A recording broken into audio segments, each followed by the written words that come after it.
Well, this past week, Xbox celebrated its 20th anniversary. Also, this week, got an email notice that IDW and Hasbro want to take us back to Saturday morning action. And of course, we had a little trailer for a little comic book movie in a universe you may have known called Spider-Man: No Way Home. This episode of Delve Live, we are going to talk about these three things and celebrate a week of pop culture goodness. It's now time to delve live.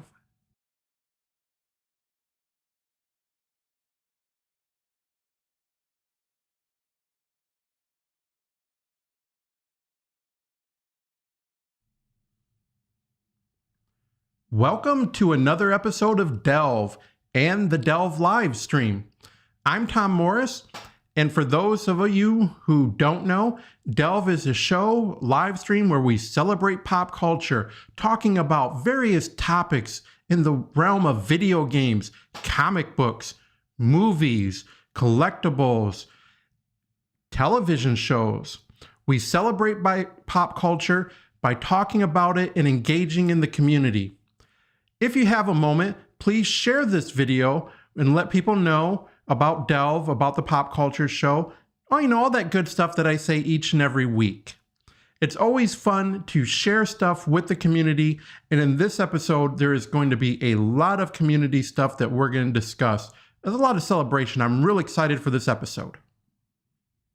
I also would be real excited if I placed my hands where they needed to go. So let's get started.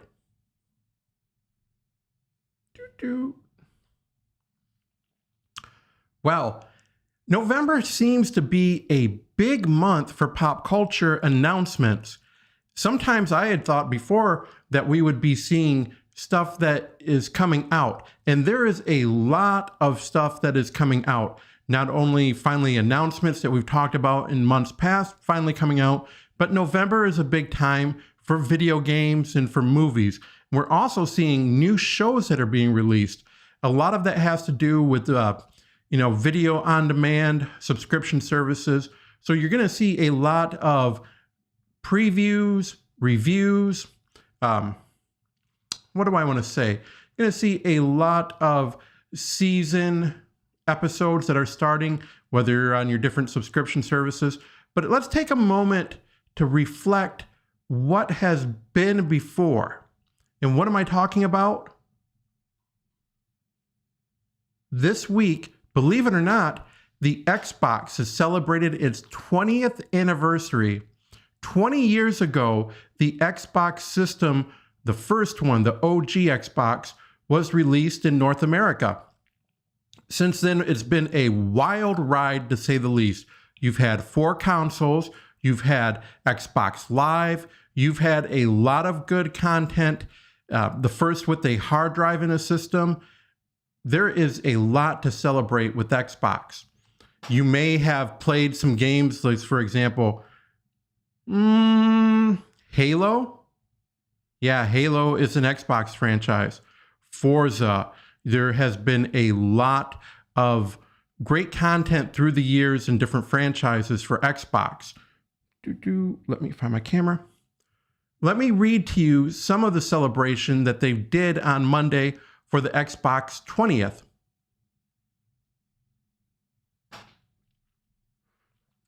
Now, this article was on the Xbox site that was to celebrate the 20th anniversary. Xbox celebrates 20 years of gaming joy by making the Halo Infinite multiplayer beta available for everyone. By Will Tuttle, Xbox Wire Editor-in-Chief. This was on November 15th. Today, we marked 20 years of Xbox and Halo with a celebration of players, game developers, and creators around the world. Over the past 20 years, the Xbox community has made gaming a piece of joy, inspiration, education, and social connection, forging bonds between friends and family and giving people new ways to connect. We've been together through a lot. 4th generation of Xbox consoles, countless events and game launches, iconic cultural moments like the Xbox Series X mini fridge, and recent partnerships with Adidas MAC Cosmetics, and more. And then there's this section I skipped over talking about all the different games. And then we come back to, as we embark on epic back-to-back blockbuster game launches in Xbox Game Pass, with current AAA game launches of Age of Empires 4, Forza Horizon 5, and Halo Infinite in December, the future has never been more exciting or limitless.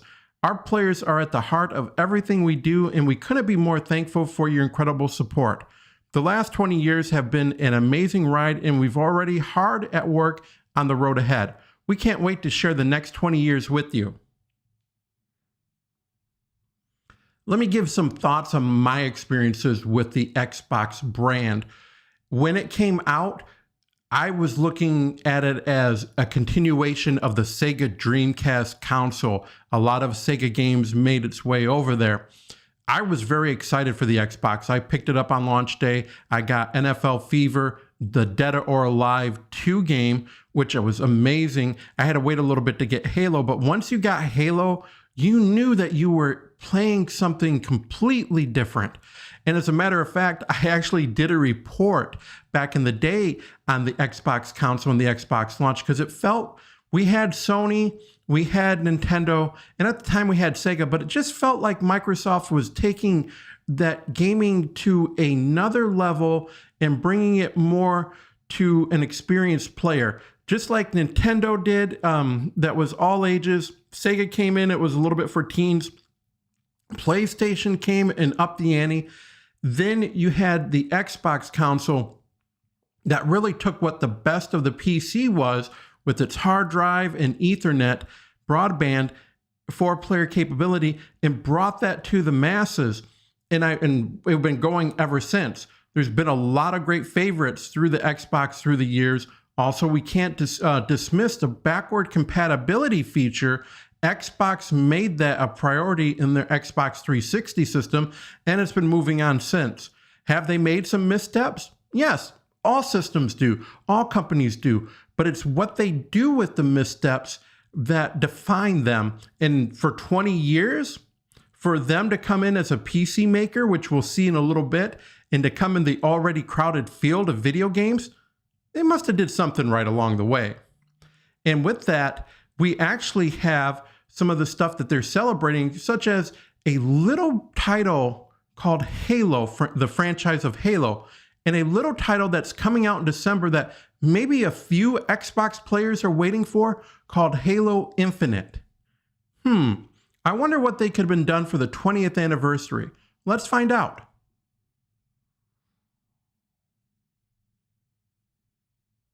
Oops, hold on. There we go. I'm sorry, I got to get my fingers back into the game. Halo Infinite multiplayer is available now. This article says, as a thank you to the Xbox community for 20 years of support, 343 Industries launched the free-to-play Halo Infinite multiplayer beta in Season 1 3 weeks early, available starting now for all players on Xbox Series X and S, Xbox One, and Windows PC. It will also be available via Xbox Cloud Gaming starting later today, and this was on Monday. Players can enjoy the Season 1 content, including all maps, core modes, Academy features, and Battle Pass, and all of their progress carries over into the full Halo Infinite launch on December 8th. For complete details on the Halo Infinite multiplayer beta, head over to Halo Waypoint. Well, what's over in Halo Waypoint? It is telling you all the stuff that you can do in this beta. And as a matter of fact, let me pull up a little bit on my Halo Waypoint and read what is going on.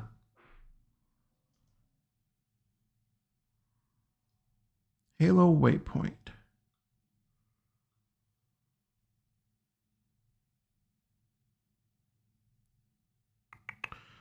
Basically, the Halo Infinite multiplayer beta is a way of saying thank you, and it's a way for them to figure, kind of test things as they go. Now, with the beta, you will notice, let's see, they're stretching our original season plan. Okay, Halo's Infinite free-to-play multiplayer beta is available, Jump into experience the next era of Halo multiplayer, including the all-new Academy, Arena, Big Team Battle, and complete Season 1 Battle Pass. Your progress, cosmetics, unlocks, and multiplayer stats will all carry over when the Halo Infinite officially launches on December 8th. Academy. New recruits and returning veterans alike will start their journey via the Academy under the watchful eye of Spartan Commander Agriana. I'm sorry if I butchered that name. After you select your own personal AI and complete a basic tutorial, suit up and take advantage of the Academy to prepare for battle before venturing into matchmaking. Get acquainted with your Spartan's arsenal via weapon drills and square off against bot targets to hone your skills. Do you have what it takes to achieve a 3-star rating and outscore your friends? Share your results on Twitter and show us what you've got.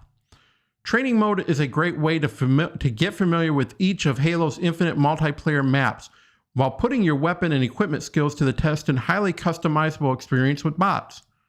That's cool. I think that's really cool. And then Season 1, Heroes of Reach. Halo's Infinite first season, Heroes of Reach, begins today and runs through May 2nd, 2022. Infinite's Battle Pass offers free and premium tracks accounting for more than 100 unlockable items. If you purchase a Halo Infinite Premium Battle Pass, it will not expire. So if you jump in later in the season or can't complete it by May, no worries. You'll be able to progress on your own terms. Start playing today and begin building your own personal Spartan by unlocking additional armor pieces, weapon charms, visors, coatings, emblems, armor FX, and more. And keeping true to this season's theme, you'll be able to unlock armor kits for each of the original Halos from Halo Reach. Which noble team member will you rep online? That's pretty cool. So not only will you be able to cosmetically change your appearance, but if you don't complete the pass, you're not going to lose any equipment or anything you have. Face the challenge. Complete daily and weekly challenges to earn XP and unlock free and premium content throughout the Battle Pass. Challenge swaps can be used to replace a challenge, and you can apply XP boosts to temporarily earn double experience points for each challenge you complete.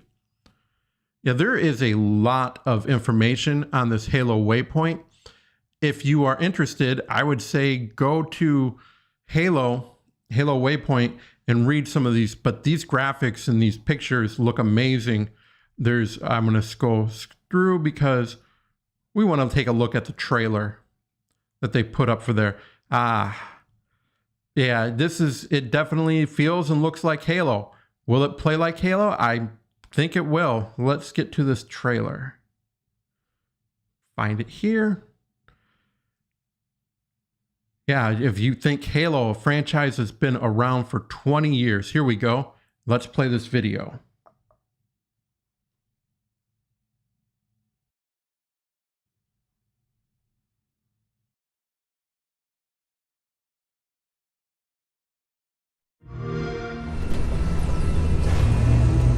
We built this facility off the grid to train the next generation of Spartans. To be a Spartan, you must become the impossible. Greetings, Spartan. It would be my pleasure to serve at your side.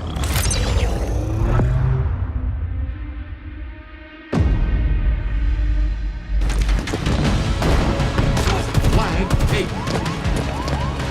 An electric kill.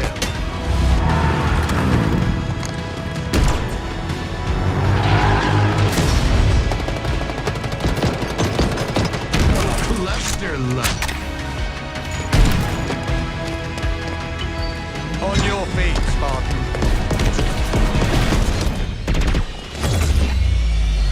Ninja.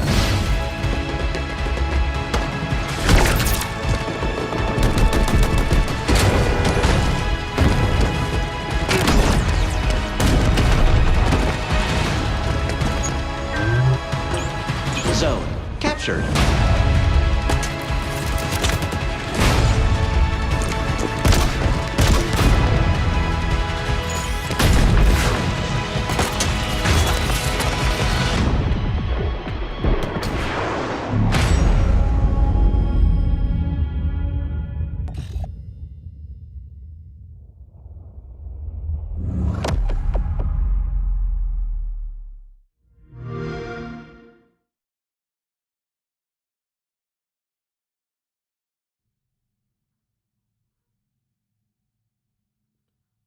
I am looking forward to hearing the reviews, reading them, and also Jeremy Holder, I will be asking you what your experience is with this game.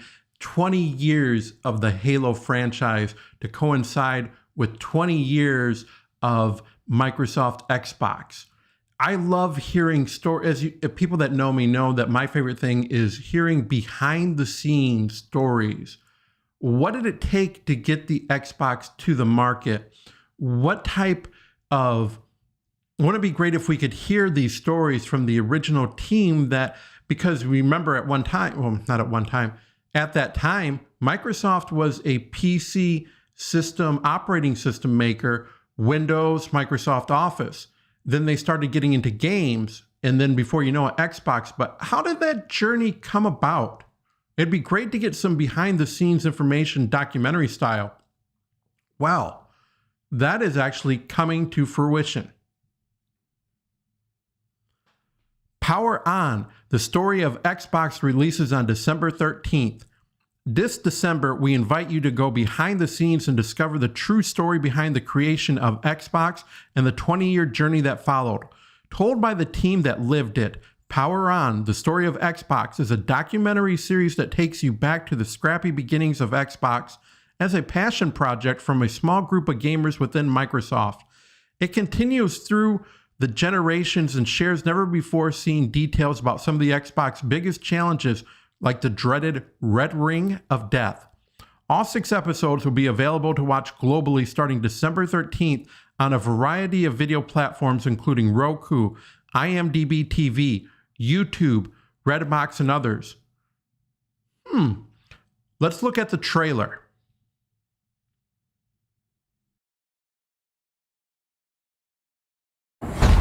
Microsoft is going to make a game console. We weren't sure how we were going to do it. Risk was enormous. Microsoft was this dominant company of the era, but success or even survival was anything but preordained. We started to ship quality games. And at the same time, we weren't doing anything in the console space. One day, these guys from the DirectX team walked in. We just Combination of craziness and genius. We were a renegade team. A lot of our thinking was focused on making the very best games. That really meant something for us. We wanted to make a console designed to be easy and fun to make games on. We were trying to crash meetings and get traction on this thing. We're an annoyance. You're proposing taking money away from Office in order to fund some game system? Ballmer understood where the money came from. Steve looked at the Xbox idea and saw insanity. Wait just 1 minute before you answer. What's the hard drive going to cost? What's the Ethernet port going to cost? There's no way. Everything about making a console is hard. We made this little device that was held together by chewing gum and paste. And it doesn't turn on. It became clear that there was just some really big challenges for us.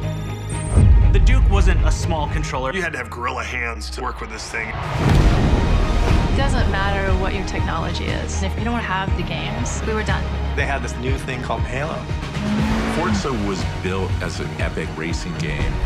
Gears of War was appealing to a hardcore gamer. We were focused on having all of our games prepped for E3, and you were always just one catastrophic bug away from not making it.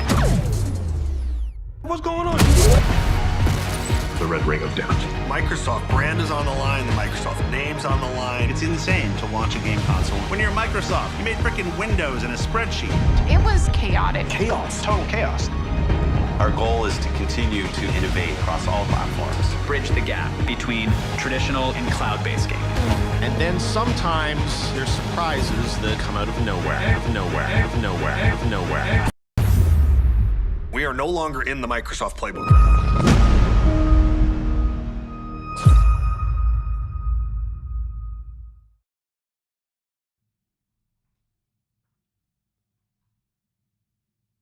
It is very hard to believe that the Xbox story, 20 years. I remember like 20 years ago when I was taking my daughter to Toys R Us, they had an Xbox kiosk. I'd go and I'd sit there and I'd play and I'd let her take the little controller and play those big controllers. or some of the memories of actually seeing the Japanese controller, how sleek it was, and finally they were bringing that out to the States, that first time playing Halo, or getting Xbox Live, doing that beta test, playing these games online. Some of the great memories, Xbox 360, of course, I think is one of the best consoles that was ever made, having the red ring of death, all this stuff experienced, and then reading people talking about their Xbox experiences. But the behind the scenes, I'm very interested in watching those series and documentaries. So you know that I will be watching each of those on December 13th and just kind of seeing how we got here and where we're going. Let me know what you think about this Xbox brand and consoles in Halo. 20 years on, 20 more. We'll see what the future brings.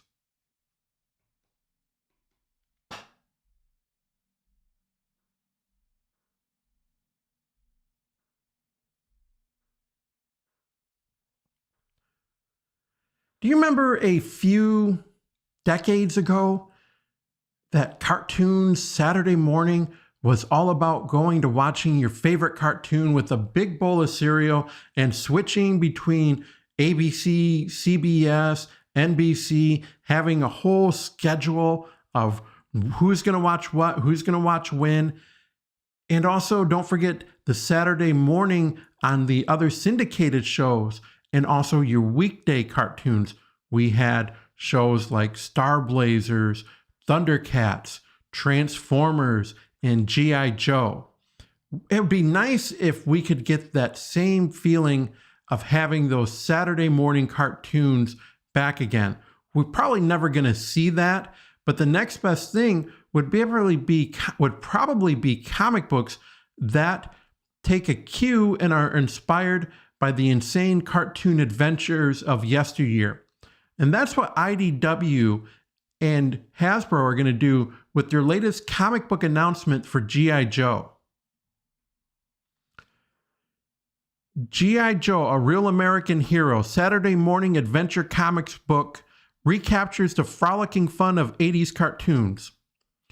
Revisit the beloved G.I. Joe, A Real American Hero animated series with 4-issue miniseries from IDW Publishing beginning February. And this press release just came out today, and I thought it was pretty cool, so that's why I included it. With the nostalgic appetite for 80s pop culture as powerful as ever, IDW is giving fans what they want with the February debut of G.I. Joe, A Real American Hero, Saturday Morning Adventures, a special send-up of the classic cartoon, shipping monthly and featuring the fan-favorite creative team of writer Eric Burnham, artist Dan Schoenig, and colorist Luis Antonio Delgado. Everyone knows that G.I. Joe is the code name for America's daring, highly trained Special Mission Force, and that their purpose is to defend human freedom against Cobra, a ruthless criminal organization determined to rule the world.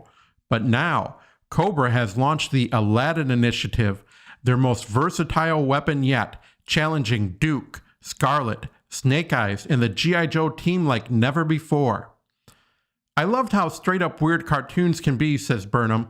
The G.I. Joe, A Real American Hero cartoon allowed for gremlins, Egyptian gods, and of course, a ninja dressed in an 80s new wave outfit, wig and all. You never knew where the show might take you. Writing a story set in that universe, you can do anything. And I'm partnered with artists like Dan Schoenig and Luis Antonio Delgado who can draw anything. The idea we came to felt right at home within the world of the cartoon, and I can't wait to share it with everyone. As a child of the 80s, I always had a healthy dose of the G.I. Joe, A Real American Hero animated show, not to mention the vast lineup of action figures. It's an honor to take the cartoon that I enjoyed, and still do, so much and visually translate it into the comic book medium, says Schoenig. So many times we fondly remember our past favorites from the world of pop culture through a skewed nostalgic lens, only to find disappointment when we revisit them. But in the case of G.I. Joe, A Real American Hero, the loyal fandom is still active, the classic comics and cartoons still hold up, and the only skewed lens is Dr. Mindbender's patented monocle, says editor Tom Waltz. The superstar creative team of Eric, Dan, and Luis are here to bring us a brand new adventure that reminds us of why G.I. Joe, A Real American Hero, is the exception to the nostalgia rule. G.I. Joe, A Real American Hero, Saturday Morning Adventures #1 will be available with multiple cover variants for retailers and fans to enjoy. Each illustrated by fan favorite artists long associated with IDW Transformers comics. Cover A by series artist Dan Schoenig, cover B by Megan Hoying, who does Tartarus, Rangers of the Divide, and a retailer incentive edition by Billy Penn. Additionally, fans can check out full episodes of G.I. Joe, A Real American Hero animated series on the official YouTube channel. That part, if you didn't know, I think is awesome. Hasbro has put up the full episodes of G.I. Joe, A Real American Hero on YouTube. Also, Hasbro Pulse has also put up Transformers G1. So if you're looking for season 1, 2, 3, and 4, those are up on YouTube for you to watch at your convenience. Also, if you get a chance, I want to say that Hasbro Pulse has been putting up some stop motion Transformers mini shorts that are hilarious. They do these live action shorts. One they had Jazz in it, and one they had Hot Rod and Galvatron, and they're taking the figures, and it is hilarious. So if you haven't checked out Hasbro Pulse's Facebook page or YouTube page and watch these little shorts, I'm kind of hoping with the Saturday Morning Adventure series that maybe Hasbro will do something for Transformers. We can only hope. And just to see that cover with Cobra Commander with a genie bottle, you know it is going to be hilarious. And if I read these comics, I'm going to have a G1 Cobra Commander Starscream's voice in my head as I read them. So that would be something to look forward to.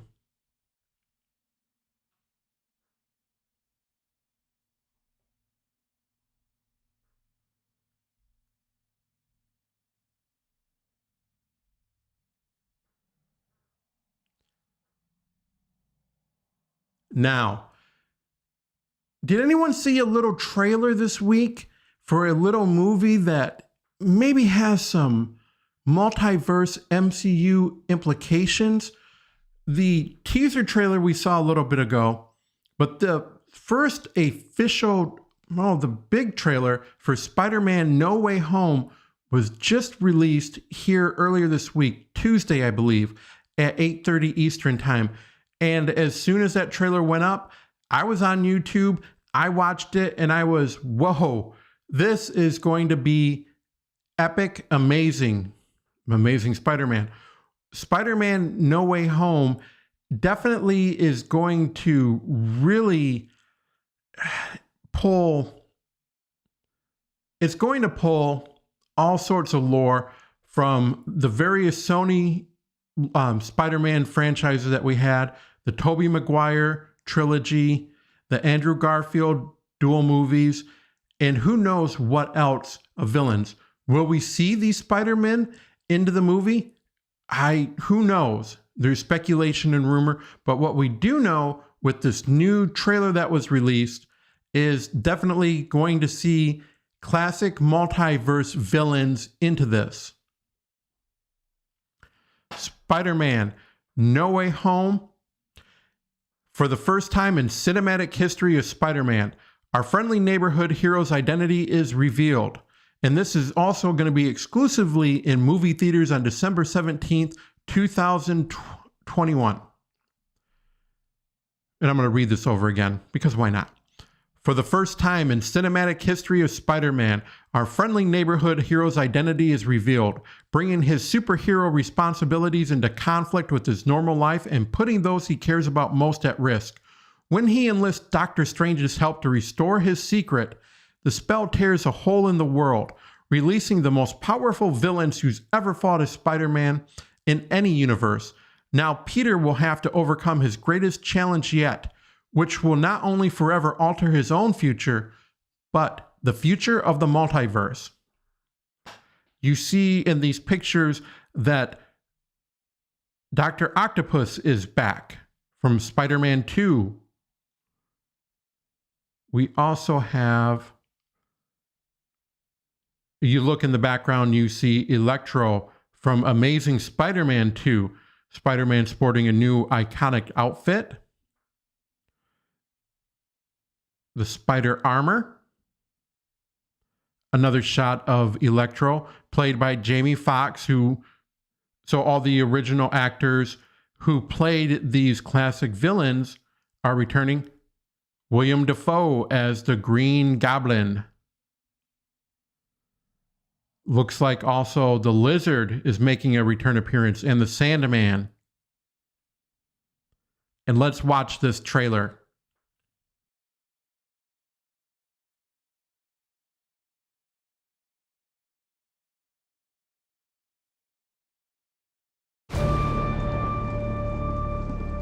Ever since I got bit by that spider, I've only had 1 week where my life has felt normal. That was when you found out.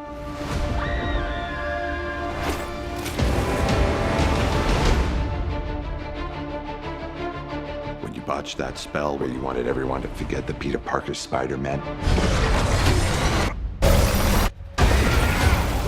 we started getting some visitors. From every universe.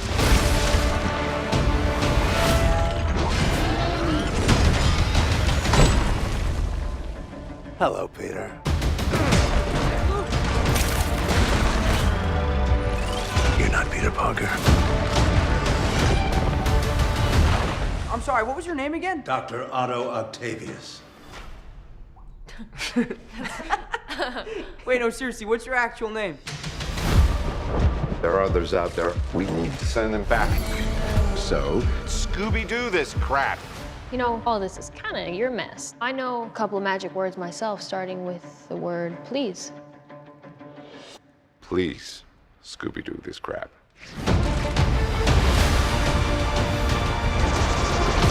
You're flying out into the darkness to fight ghosts. What do you mean? They all die fighting Spider-Man. It's their fate. I'm sorry, kid. Yeah, me too. Don't.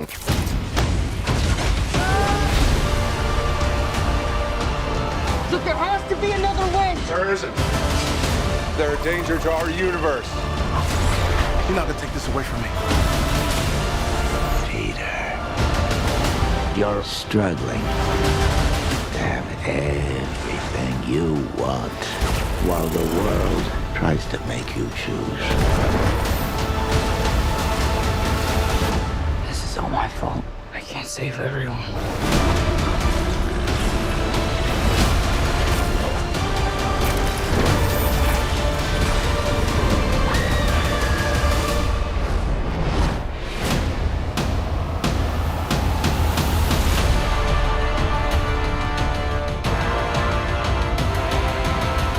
What's happening?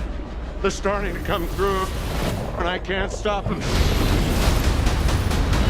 December 17th, exclusively in movie theaters. Tickets on sale November 29th. Spider Monday.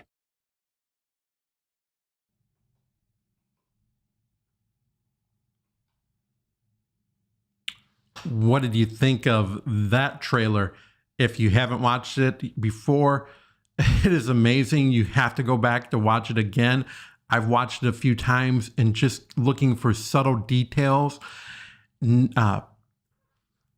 This really feels like a culmination of everything that Sony has done with the Spider-Man franchise, while also bringing the Marvel Cinematic Universe in with Doctor Strange. And you see little things like Captain America's shield and the Statue of Liberty, just little, it's really the best of both worlds, if you really want to call it. And I don't want to make a lot of multiverse jokes, but how would we have else gotten to see Alfred Molina's Dr. Octopus, William Dafoe's Green Goblin, other these classic actors in the MCU?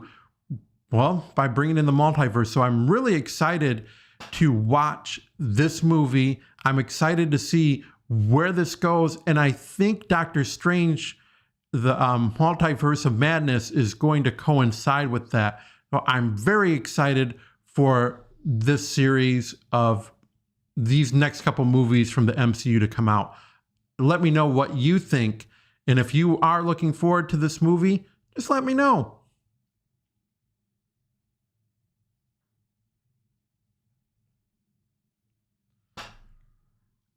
A lot of celebration in these three segments. The Xbox 20th anniversary, G.I. Joe on Saturday mornings, their Saturday cartoon style comic book, Spider-Man, who also had his own various, through the years, cartoons as well, Saturday morning cartoon series, the 70s, the 80s, the 90s.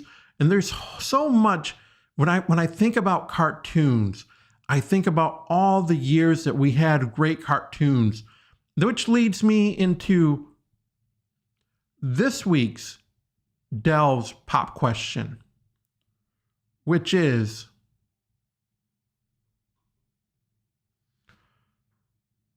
what was your favorite Saturday morning cartoon? What did you wake up for back in the day and always had to watch? What was it? A series, a group of cartoons, your Saturday morning wasn't complete or wasn't even started until you watched cartoons. A few of mine back in the day was the Superpowers, Super Friends, Spider-Man and His Amazing Friends. You also had on CBS, you had the arcade show, which had Donkey Kong Jr., who also can't forget Pac-Man on ABC. There's so many cartoons back and forth. Mr. T, just to name a few. And then the 90s, we had Spider-Man. We also had early morning Transformers. Just so many cartoons. Let me know what was some of your favorites that you had to watch growing up, or maybe you still wish you did on Cartoon Network. And I promise you, one day I will be able to do this without looking down. That's why I get to edit these shows. All right. Let me get this over. Okay, why is my screen? Let me resize this. Oh, wow. Okay, so what do we got this week? Jeremy Holder. You love your Xboxes. Yes, there's some great systems. And you played the beta. We're talking about Halo. You played the beta on Xbox Cloud, Remote Play, and on my Xbox Series X. And you also got the season pass. How awesome was it?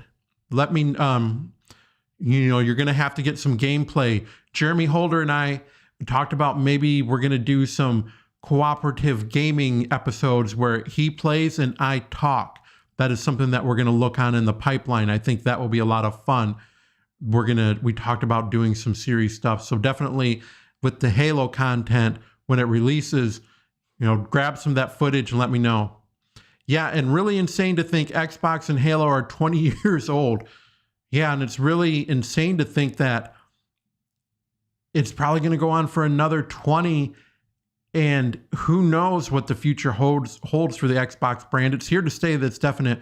But Xbox is really, the brand is becoming more than just a game system. It's a platform. It's really a gaming, Xbox Game Pass series games. Just a lot of stuff with the Xbox brand and Halo. I feel Halo, GoldenEye and Halo really brought that first-person shooter adventure mechanic to the forefront. So not only was it just, it made you care about the characters. That's just some of the thoughts that I have about the Xbox and Halo franchise. A lot of great games on that. Yes, Josh. Yes, G.I. Joe on the YouTube, where they actually have all the episodes. So get in there, watch your Cobra Commander, and then go on to Hasbro Pulse because they have the G1 Transformers. So you can hear Starscream and Cobra Commander. You double up that voice and then it's going to be in your mind every time. I just bought the Transformers, the 35th anniversary edition of the movie, and watched that here a couple days ago. There's only one Starscream. There's only one voice for him and Cobra Commander. The only thing I think about G.I. Joe is the movie with The Rock in it. Yes, and I wish they would do more with the G.I. Joe franchise. They did Snake Eyes, but I think there's going to be a revamp. My dream would be for the G.I. Joe live action universe and the Transformers live action universe to come together, because G.I. Joe versus Transformers, there's no reason why that shouldn't happen. That's my thoughts. We had a comic book about it, but that's a natural fit. And finally, it would make me, watching those Transformers movies, actually care about the humans where they're G.I. Joe. And just imagine Decepticons and Cobra Commander. They'd have to do something with that voice, though. I need to watch that Spider-Man movie, and you'll watch it day one, Jeremy Holder. I think we all need to watch that Spider-Man movie, to be honest, and I'm really looking forward to that. I don't know if I'll get day one, but whatever day I do, I will be eating my nachos, and it'll probably be multiple viewings for me. That trailer is so good. That's a lot of action and characters to fit in. I hope it doesn't get too jumbled. I wonder if some villains won't get any spoken lines.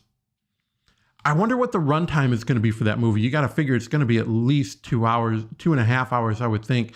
And just think what would be for when it releases out on home video if they have a director's cut. Yeah, it's probably some of those will only get bit lines, but there is a lot of star power in that just from the villains. And then you've got Doctor Strange, Benedict Cumberbatch, and some other people that we don't know about. It's going to be massive. It is going to be massive. Yes, also very interesting that most of the villains look pretty much the same, but Electro has been redesigned.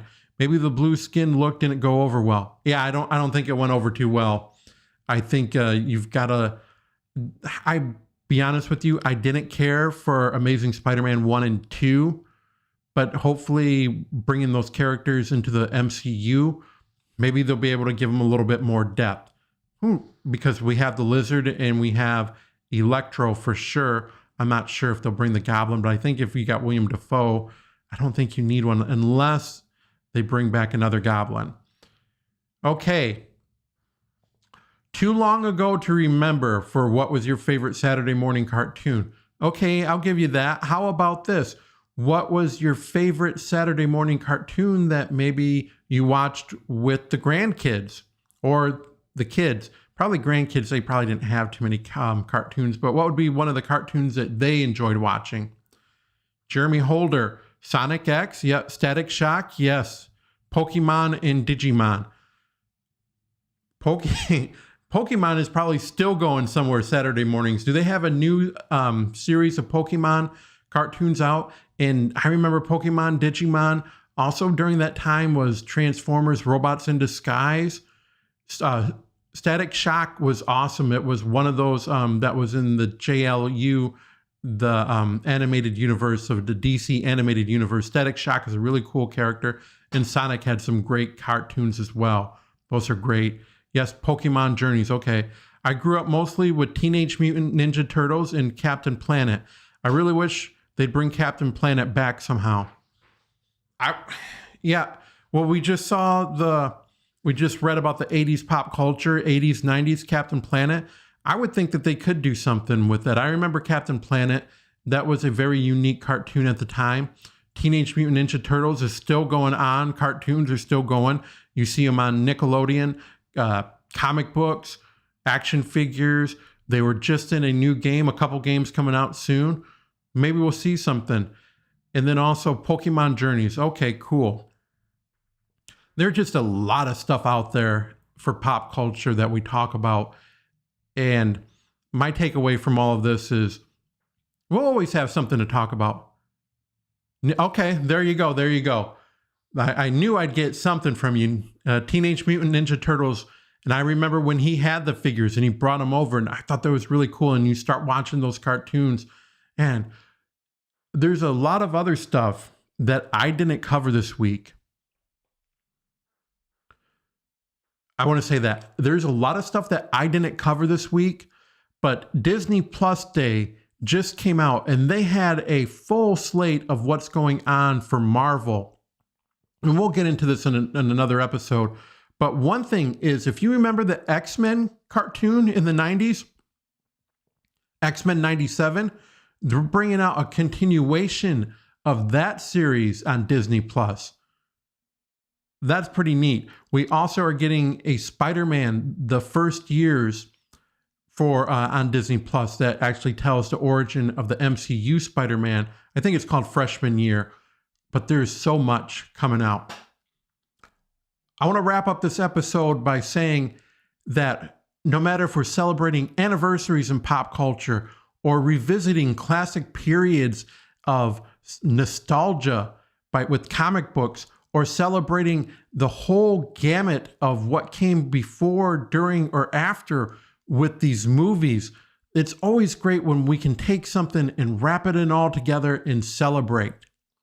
That's what I liked about watching the trailers, looking at the press releases and looking at the artwork that they had.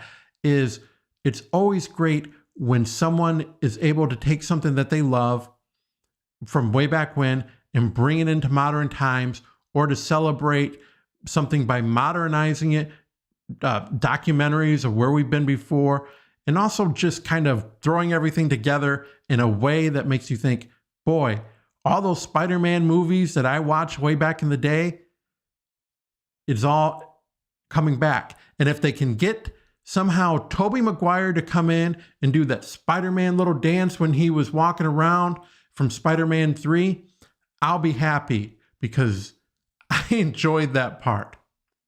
Thank you all for watching. A program note, there won't be a Delve live stream next week because of next week being Thanksgiving and everything. However, I will put up a Delve director's cut of that Nintendo Super Mario Brothers retrospective that I had from last week. And then when we come back after that, I might start going into more of the retrospective, a certain game series, and talking about my experiences with the series. So until next time, everyone, don't forget to enjoy pop culture, celebrate it, read it, post new links on each other's social media of stuff that you might see, and delve on.